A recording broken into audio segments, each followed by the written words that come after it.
Hello folks, we're running a little bit of a different setup today. The audio is gonna be shit.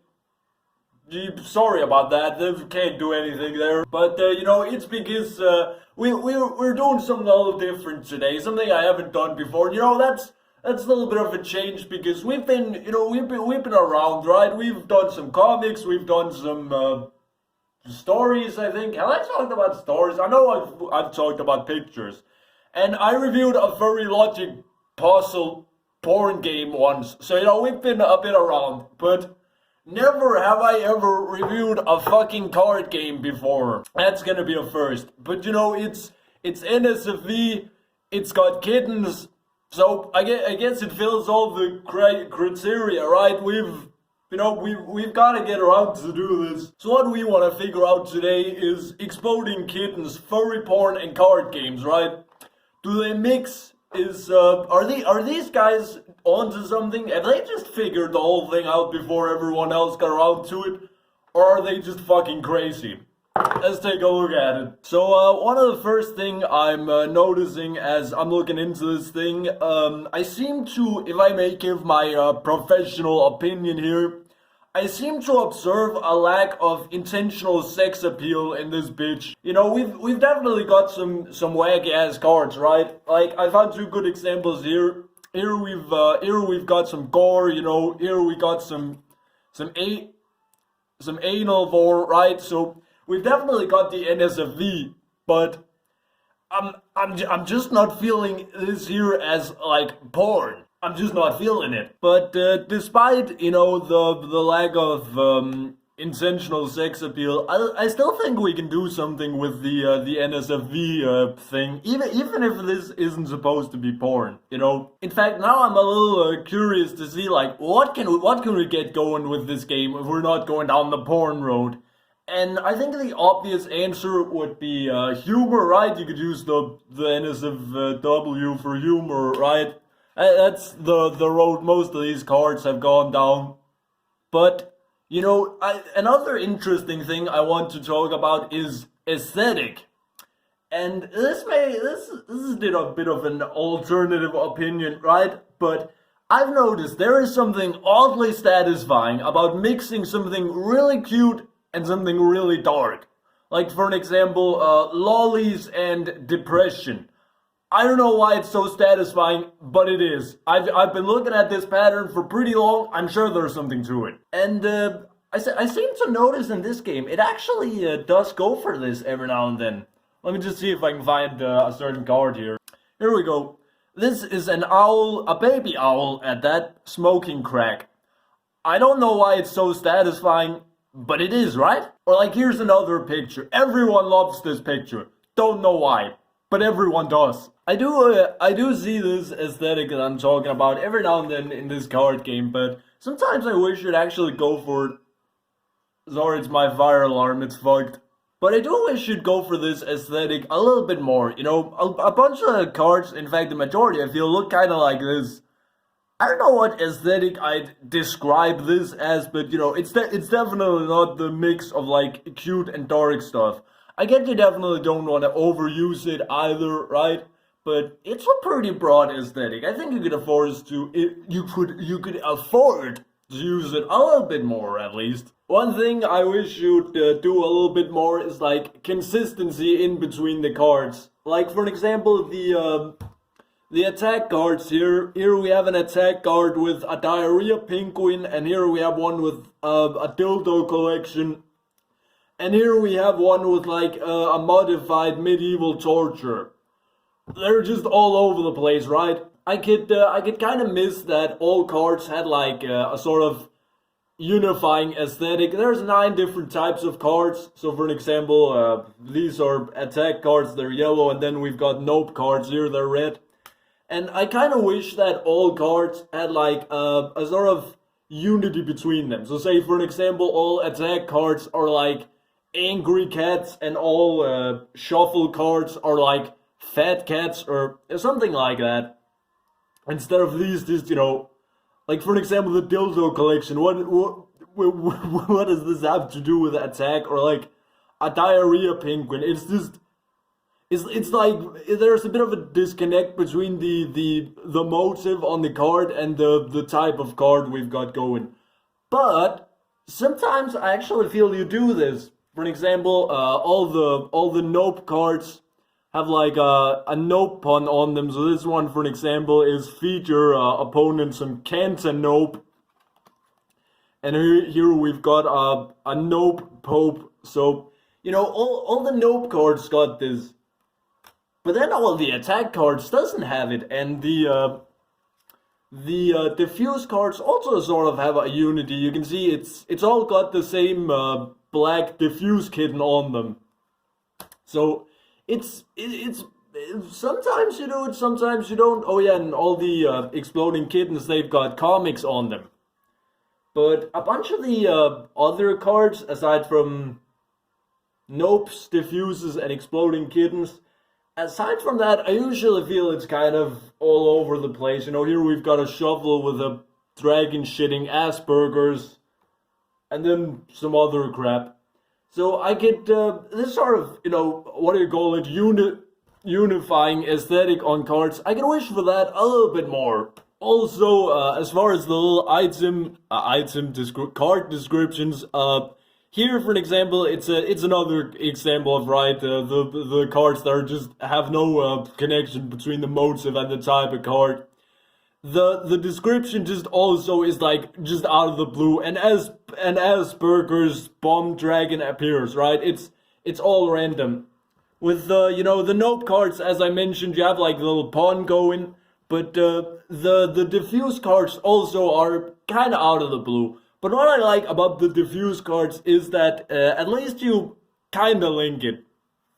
All the diffuse card start with a via, so it would be like diffuse via nature documentaries or diffuse via mauling a baby. Anyway,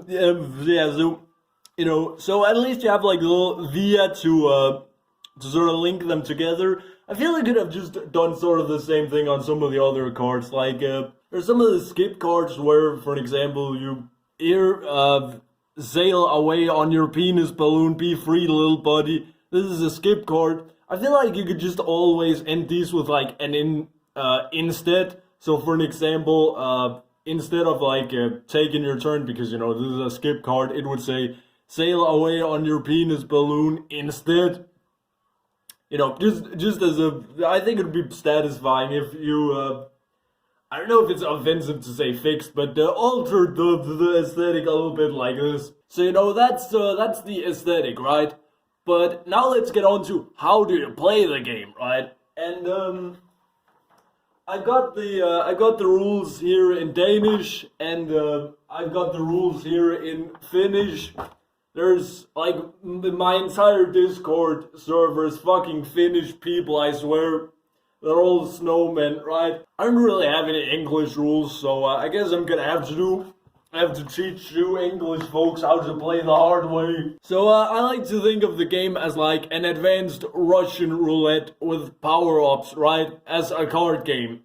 So the thing is, we have like a little pile here that you draw from, and inside this pile, you mix a number of exploding kittens into, right?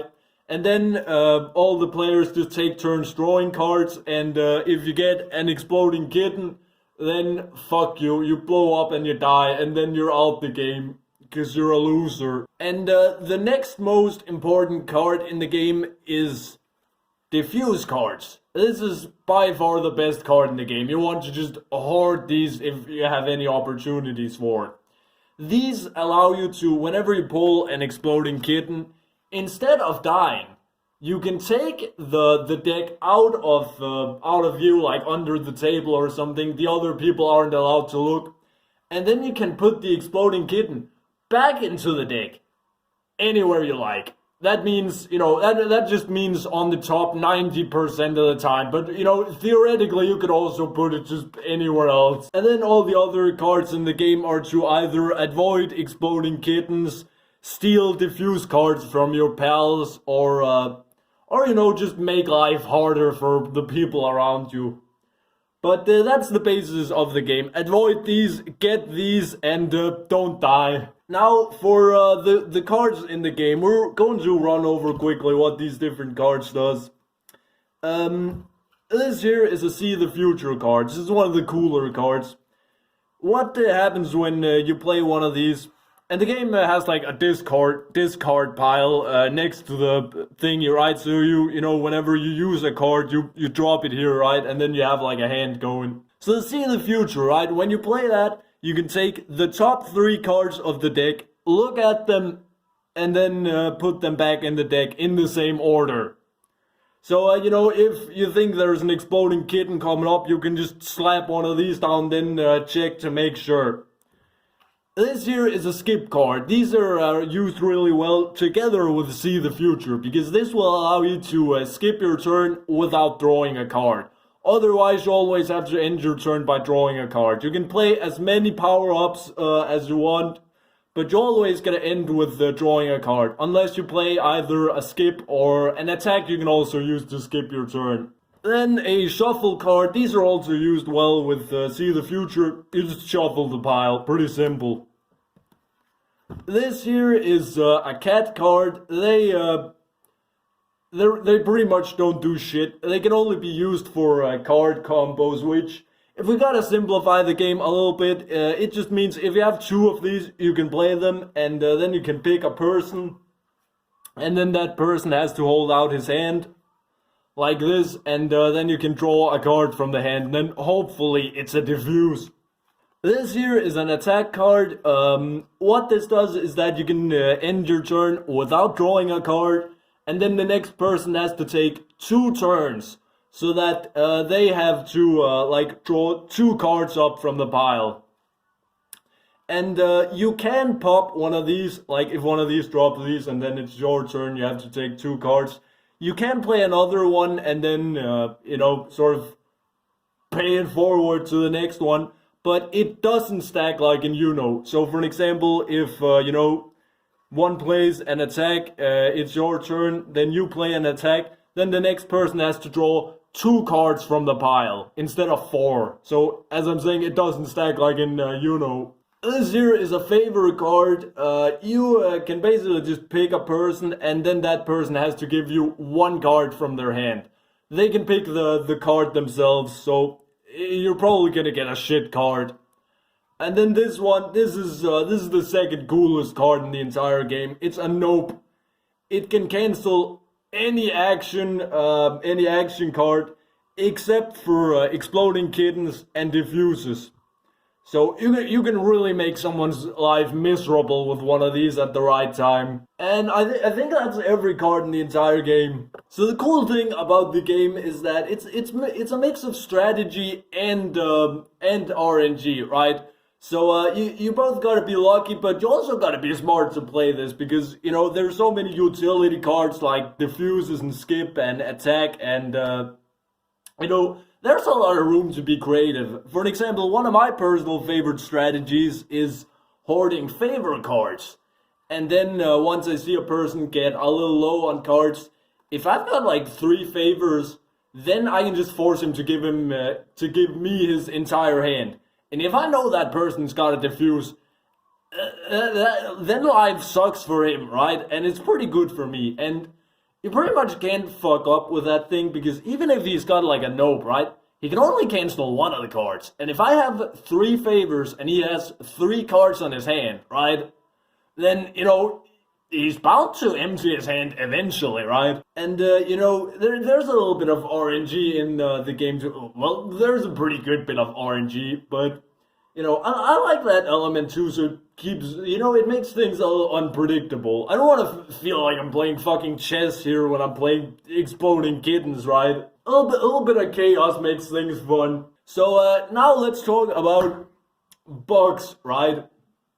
You know, you think there wouldn't be too many bugs in a card game, right?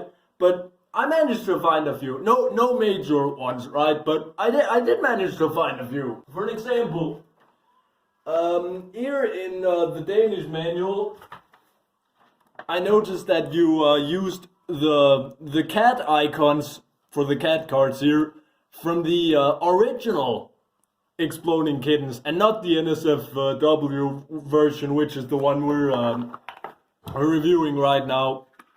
So if I take the Finnish manual over here, you can see we actually got the icons from the NSFW version here, the bikini cat and the mother cat and that shit. But down here we've got Tago cat and the other crap, right? And it's specifically the Danish version, in the Norwegian version, in the Swedish version, in the Finnish version. It's got the correct icons, but not the Danish version. I don't know what happened there. There's also a certain nope card. Let me just see if I can find it. Yep, this one here says feed your opponent some cantaloupe, and then it has like a skipping rope kind of thing. And that's a bit odd because there is another nope card where it says the exact same thing, feed your opponent some cantaloupe.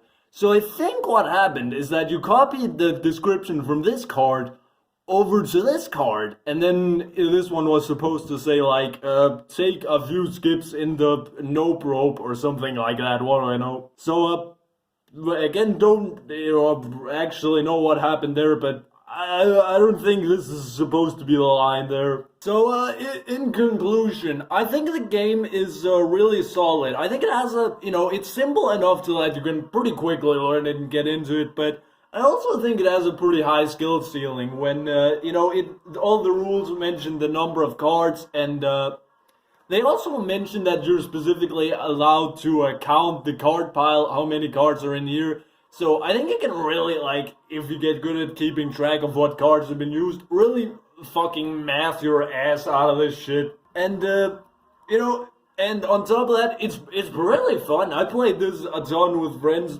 having a blast every time. But I think what I would work a little bit more on is the aesthetic for some of the cards here. It's cool of you that you focused on the important cards when doing the aesthetic, like, as I mentioned, the Exploding Kittens, the Diffuse cards, and the Nope cards are the ones where the aesthetic is most consistent and have, like, a sort of system, and it's cool it's those cards, because these are the ones you're gonna be paying the most attention to. You know, the diffuse cards, everyone gets the diffuse cards at the start of the round, and the Exploding Kittens, obviously you're gonna be thinking about them the whole game, and nopes are fucking hilarious, I swear.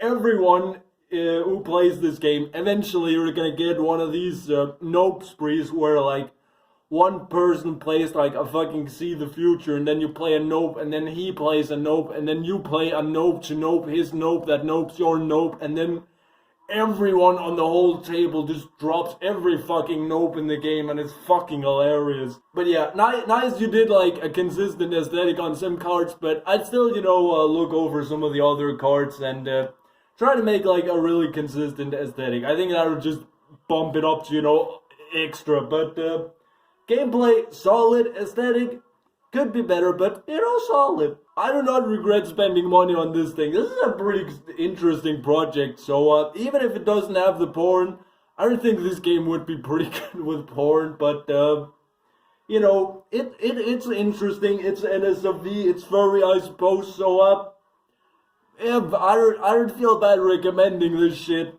Eat your vegetables!